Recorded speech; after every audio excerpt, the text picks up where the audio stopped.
When OnePlus launched the OnePlus 7 and 7 Pro earlier this year, that was the first time the company ever introduced a Pro version of its flagship.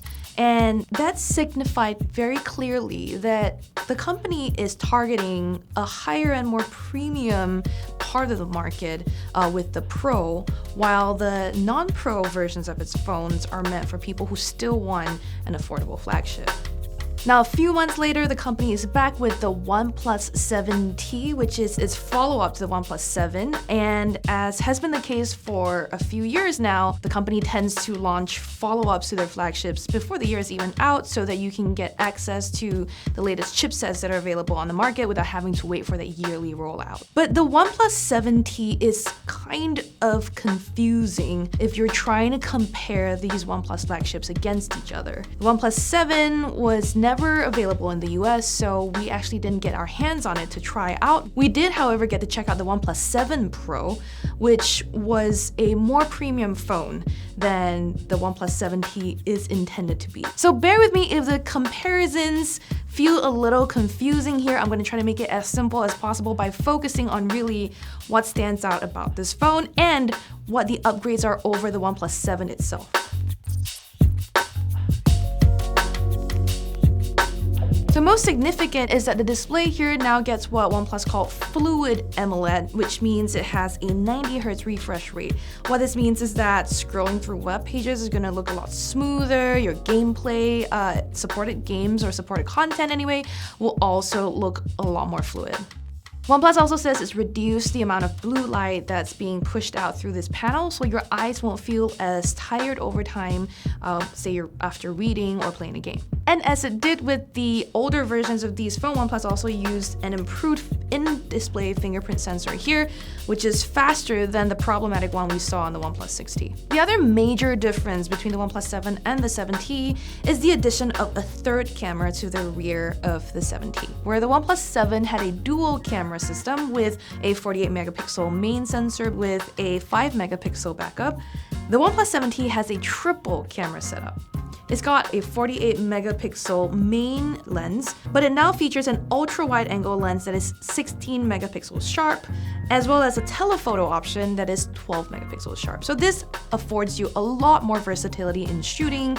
And OnePlus also added a new super macro mode to the OnePlus 7T, and this allows you to get up to 2.5 centimeters close to a subject and still get clear shots. You'll have to turn on the mode by tapping the flower button on the viewfinder interface. Without this turned on though, you'll see the camera struggle to get focus when you're that close. I had a lot of fun putting this feature to good use by analyzing the fibers on a rug in our office, but I'm sure this feature will actually be helpful in situations where you need to make sense of teeny tiny font on, say, a menu or a book. As for the rest of the cameras, I was able to get some decent food portraits out of the main lens, and it was very pleasant wide-angle shots of a table spread full of food. But given this is a pretty common feature in most phones by now, I wasn't super impressed.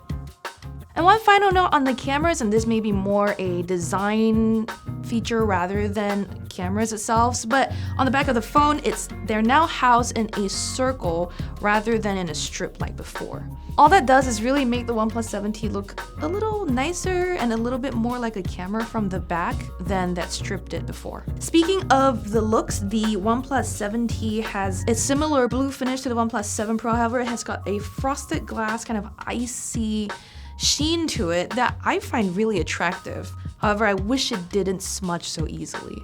Another intriguing thing about the OnePlus 7T is this is the first phone that we know of that comes shipped with Android 10 already built in. Now, it's Oxygen OS built on top of Android 10, but even though the new Google software has been publicly available for maybe a week now, it's still more reassuring to see a phone that comes shipped with it. The software feels like it should be more finished.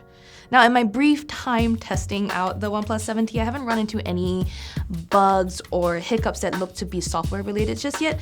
One of the major differences between Android 10 and Android 9 is the gesture navigation. And when I started up the OnePlus 7T, I was taken through a tutorial that showed me how to use the new gestures. and it took a little bit of getting used to. You can check out our Android 10 review for the full details on what's different, but suffice to say that it really takes a while for you to get used to some of the changes here, like swiping from the bottom up to get to your home page and swiping from the sides in to move backwards a page. But everything overall felt pretty zippy. Again, in my limited time testing the device, the smooth performance, I think, is in large part thanks to the Snapdragon 855 Plus processor that's in this phone. That's also one of the more appealing things about the OnePlus 7T is that it's got this beefy latest chipset available for an affordable price. We're told that the OnePlus 7T should come in at about $600, although official prices and availability has not been announced just yet. That puts it at just a little bit cheaper than the OnePlus 7 cost, taking into account conversion rates. If you're comparing the OnePlus 7T to the OnePlus 7 Pro, this feels like a step down. But we are expecting a OnePlus 7T Pro to roll out pretty soon. OnePlus hasn't officially said anything about this just yet, but I wouldn't be surprised. For those of you looking for the most powerful specs, the most high-end features, at still a pocket-friendly price, you might want to hold out just a little bit more for the potential OnePlus 7T Pro to come out.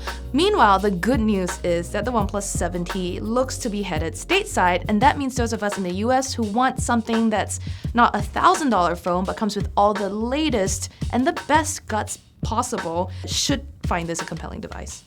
For all the news on all the flagship phones coming out this fall, or for more in-depth reviews on all the high-end phones, stay tuned to Engadget.com.